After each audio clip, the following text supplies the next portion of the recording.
Good evening viewers, कैसे हैं आप लोग। स्वागत है आपका शेयर बाजार ज्ञान की एक और वीडियो में। और आज की इस वीडियो में हम बात करने वाले हैं अपोलो टायर्स के शेयर के बारे में। शेयर के रिजल्ट्स आए फ्राइडे को और उसके बाद में 8% की गिरावट अपोलो टायर्स के शेयर के अंदर देखी गई।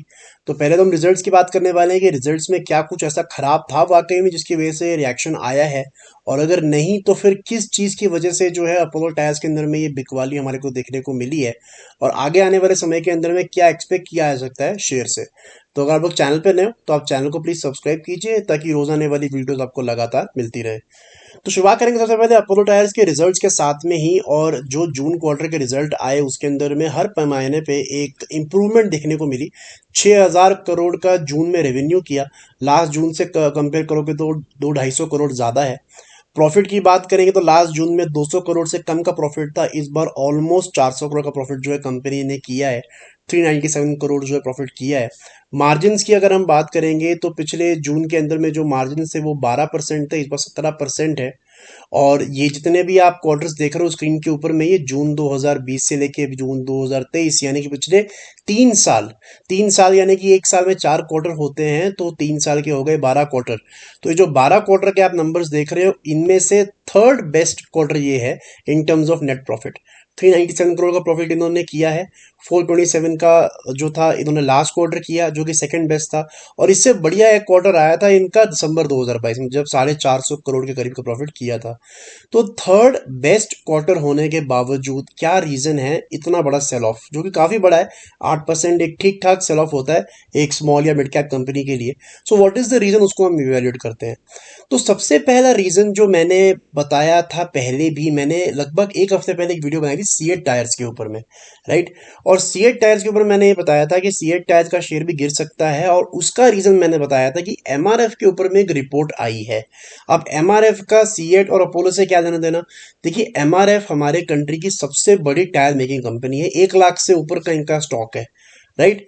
और अगर सबसे बड़ी कंपनी के ऊपर में कोई रिपोर्ट्स आ रही हैं जिसके अंदर में ये कहा जा रहा है कि एमआरएफ मार्जिन शायद मेंटेन ना कर पाए, जो मार्जिन ये कमाते हैं आफ्टर मेकिंग अ सेल, जो इनका 12-15% मार्जिन जो एक कंपनी का नॉर्मली होता है, वो शायद मेंटेन ना कर पाएंगे। और उसके कुछ रीजंस भी बताए थे। रीजन जैसे कि जो क्रूड ऑयल का प्राइसेस है वो ऊपर जाना, साथ ही साथ में अप्रैल और जून क्वार्टर के अंदर में जो रबर प्राइसेस है डोमेस्टिक और इंटरनेशनल, उनका 4 से 6% ऊपर जाना। सो ये 2-3 कारण है जिसकी वजह से एमआरएफ का जो कंपनी है वो खुद ही शायद जो मार्जिन है वो मेंटेन ना कर पाए। तो ये बड़े कॉमन सेंस वाली बात है कि जब सबसे बड़ी कंपनी नहीं कर पाएगी तो जो उससे निचली ग्रोथ की कंपनीज है या फिर उससे नीचे की कंपनीज है in terms of market cap अगर आप देखोगे, तो अपोलो को भी फर्क पड़ेगा, सीएट को भी फर्क पड़ेगा। और वही चीज मार्केट्स के अंदर में हुई कि जैसे ही रिजल्ट्स आए तो मार्केट्स को समझ में आ गया कि ये रिजल्ट सस्टेनेबल नहीं है, और यहाँ से प्रॉफिट बुकिंग और सेल ऑफ हमारे को देखने को मिला। तो रीजन इतना सिंपल सा है। दूसरी चीज, हम वैल्यूएशंस की बात करते हैं अपोलो टायर्स के अंदर में। तो इस टाइम पे ये रिजल्ट आने के बाद में जो वैल्यूएशंस अभी नीचे आ गए होंगे ये थोड़े, 19.3, ठीक है, 19 के पी मल्टीपल पे अपोलो टायर्स का जो है शेयर वो काम कर रहा है। और अगर आप अपोलो टायर्स का हिस्टोरिकल पी देखोगे पिछले 10 साल का, तो वो 13 के पी मल्टीपल पे हमेशा काम करता है एवरेज। तो वहां से भी 50% ऊपर है इसका पी। तो वैल्यूएशन थोड़े से स्ट्रेच्ड हैं, तो ये भी एक कारण है।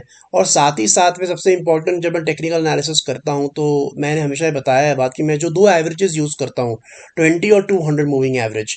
और जब भी 20 और 200 मूविंग एवरेज का गैप बड़ा हो जाता है, उसका मतलब है कि जो भी एग्जिस्टिंग ट्रेंड है वो मैच्योर हो चुका है।